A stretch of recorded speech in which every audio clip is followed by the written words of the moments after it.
Hello dear students, myself Girdhar Rawat. प्यारे बच्चों, जो आज हम यूनिट फर्स्ट इलेक्ट्रोस्टैटिक्स के चैप्टर में टॉपिक पढ़ने वाले हैं वो टॉपिक है आपका electric potential at a point, at any point due to an electric dipole. किसी डाइपोल की वजह से हमें इलेक्ट्रिक पोटेंशियल फाइंड आउट करना है, लेकिन किस पे? Eight a point. ये एट ए पॉइंट कह सकते हैं, एट एनी पॉइंट। ये पॉइंट ना तो एक्सियल लाइन पे है और ना पॉइंट इक्वेटोरियल लाइन पे है, ये एट एनी पॉइंट है किसी एंगल थीटा पे। तो इसके लिए हमें क्या चाहिए बच्चों? इसके लिए हमने एक इलेक्ट्रिक डाइपोल लिया है। Let us consider an electric dipole. Dipole consist of two charges as you know, minus q and plus q. Minus q placed at point A और plus q placed at point B, और जिसकी length क्या है आपकी 2a। Dipole length, तो dipole centre क्या है? O।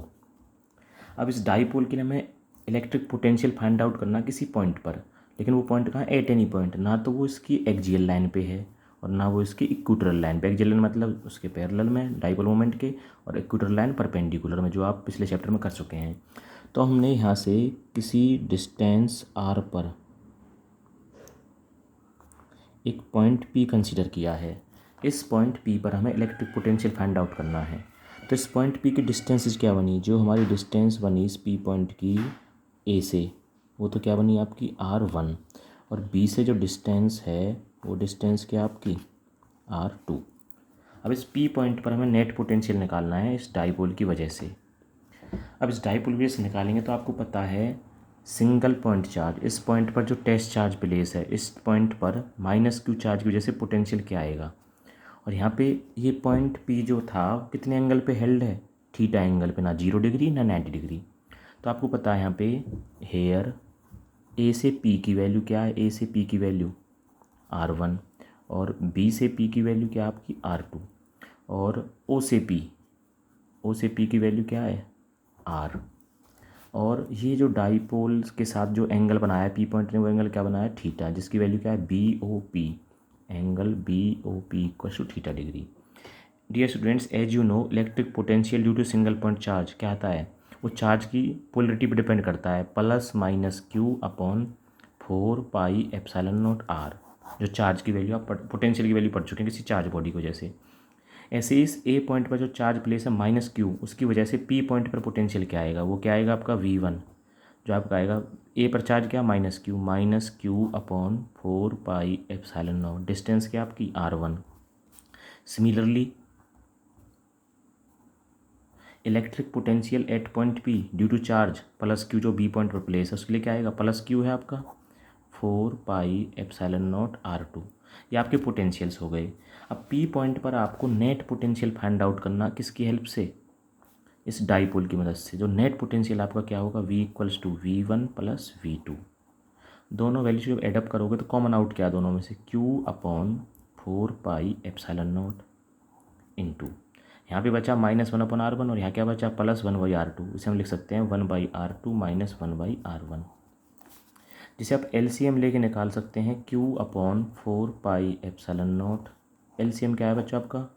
R1 into R2 से R2 कैंसिल आउट, यहाँ बचेगा R1 माइनस R2।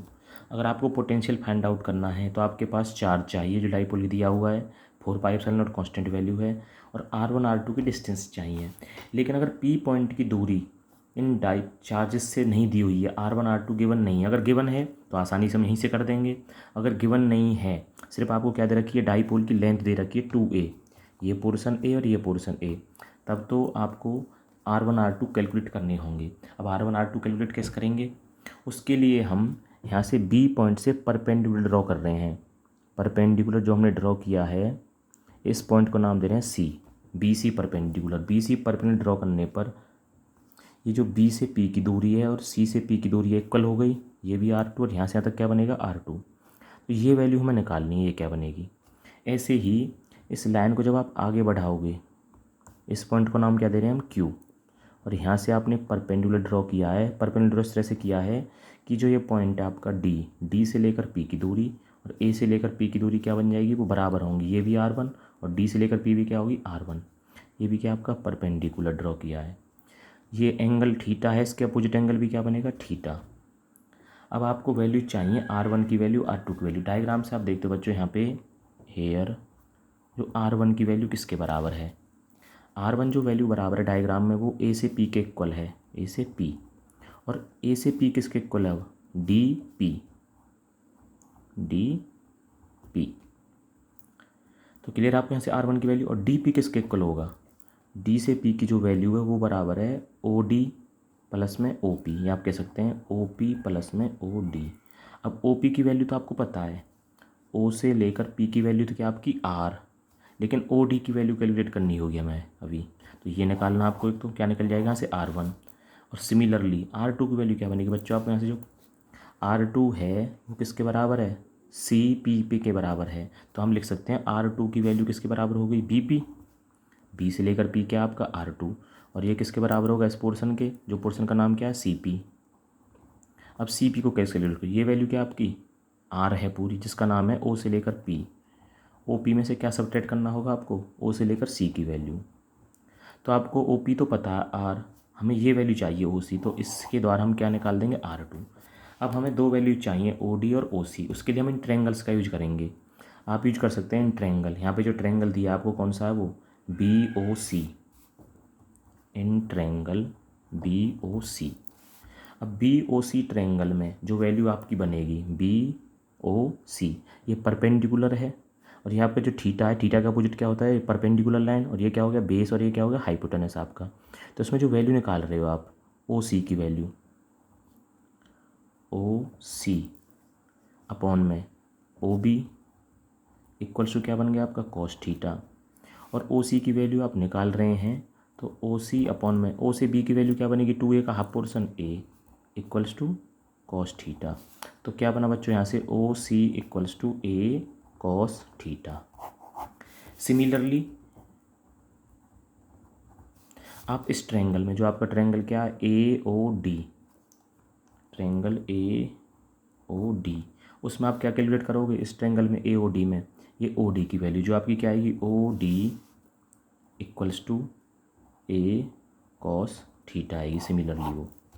अब इन दोनों वैल्यूज को, आपकी जो वैल्यूज आई हैं ओ सी की वैल्यू को आप यहाँ पुट करेंगे और ओ डी की वैल्यू को आप यहाँ पुट करेंगे, तो आपको क्या मिलेगा, R1 की जो वैल्यू मिलेगी वो क्या मिलेगी बेटा आपको, ओ पी प्लस में ओ डी, ओ पी तो क्या था आपका R, प्लस में ओ डी की वैल्यू क्या आई है ए कॉस थीटा, ये तो आ गई R1 की वैल्यू, और R2 की वैल्यू क्या आएगी आपके पास, O P R minus O सी ए कॉस थीटा।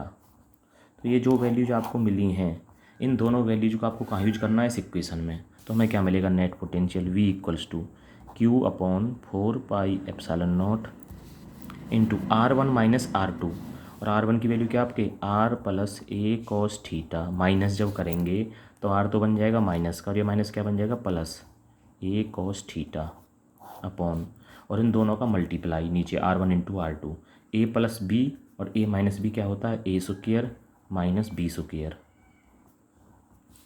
आप देखेंगे R से R कैंसिल आउट, तो क्या मिला आपको यहाँ पे Q upon 4πε0 a cos theta plus a cos theta 2a cos theta upon R square minus a square cos square theta. आप देखते हैं Q इंटू 2a क्या बनता है P, तो V की वैल्यू क्या बनी है आपकी P cos theta upon 4πε0 R square minus a square cos square theta. ये आपका आंसर है बच्चों यहाँ पे। लेकिन आप देखते हैं अगर डाइपोल वेरी स्मॉल हो, शॉर्ट हो, तो उस केस में जो ए की वैल्यू है वो आर के कंपेरिजन में क्या होगी, बहुत कम होगी, क्योंकि डाइपोल इतना छोटा होता है कि आप उसे देख भी नहीं सकते, तो ए तो बहुत स्मॉल होता है। तो स्मॉलर वैल्यूज को नेगलेक्ट करने पर आपको क्या मिलेगा, इसे जब नेगलेक्ट मानेंगे तो ये भी पोर्शन पूरा नेगलेक्ट हो जाएगा। उसे नेगलेक्ट मानने पर वी की वैल्यू क्या बचेगी, p cos theta upon 4πε0 r square. तो आपकी वैल्यू आ गई है स्केलर फॉर्म में। अगर आप इसे वेक्टर फॉर्म में लिखते हो, कॉस थीटा जो एंगल की डायरेक्शन है, उस डायरेक्शन कौन शो कर रहा है आपका यूनिट वेक्टर आर कैप, तो आप लिख सकते हो इसे p vector dot r cap upon 4πε0 r square. और आर कैप क्या होता है, वेक्टर अपॉन में मॉड, उसे ओपन करने पर क्या मिलेगा, p vector dot r vector upon 4πε0 r cube. Okay बच्चों, अब आपको यहाँ से एक चीज़ ध्यान रखनी है, जो एंगल आया है वो थीटा आया है। अगर इस थीटा की वैल्यू हमें पता हो, यहाँ तो एट एनी एंगल था तो थीटा क्लियर नहीं था, अगर एक्जियल लाइन पे आप निकालते हो तो एक्जियल लाइन पे थीटा क्या हो जाएगा 0, तो cos 0 की वैल्यू क्या होती है 1, तब आपका पोटेंशियल क्या आएगा, मैक्सिमम, जिसकी वैल्यू होगी P/4πε0r²। अगर आप इस पोटेंशियल को निकालते हो इक्वेटोरियल लाइन पे डाइपोल के लिए, तो थीटा क्या होता है 90, cos 90 क्या होता है 0, तो उसके लिए इक्वेटोरियल लाइन पर हमारा पोटेंशियल क्या बन जाएगा, 0 हो जाएगा।